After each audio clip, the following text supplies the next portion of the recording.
Елена се казвам. Кметова, скоро няма да бъда кметова, може би. Колко време? Година и нещо вече.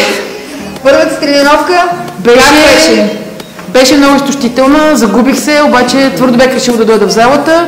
Валеше като из ведро, се лутах като глухо нещо след тренировката и Ласка се смели над мене, защото съм изглеждала като такова мокро мушкато и ме пусна да тренирам. И от тогава съм всеки. Как научи за лао? Бях на открита тренировка, едни хора се почаха в фонтана, когато още съществуваше, но въпреки всичко беше сух.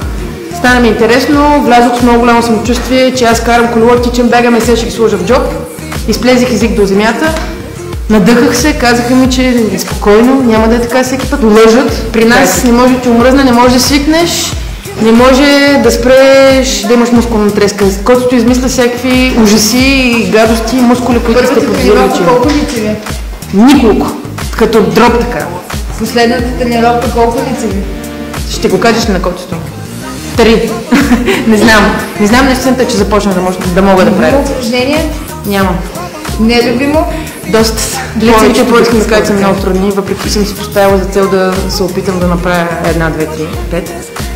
Набиранията са мираж в къщата, но ще се опитам и там да стигна някой ден, може би след 2-3-5 години. Какво работиш? Работя с птици, занимавам се с лешояди. Функционалните упражнения и птиците как се съчетават? Прекрасно. Знаете ли как се хваща лешояд? Гони се. И се хваща и трябва да си много гъвкав.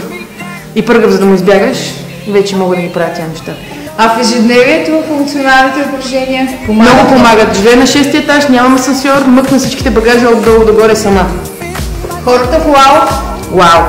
Една от причините да съм тук, това са хората. Приятел. Значи да си лао?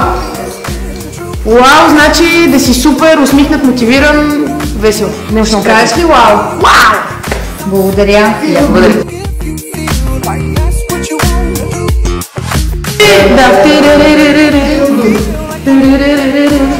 Шестия етаж, вау, скъпвам.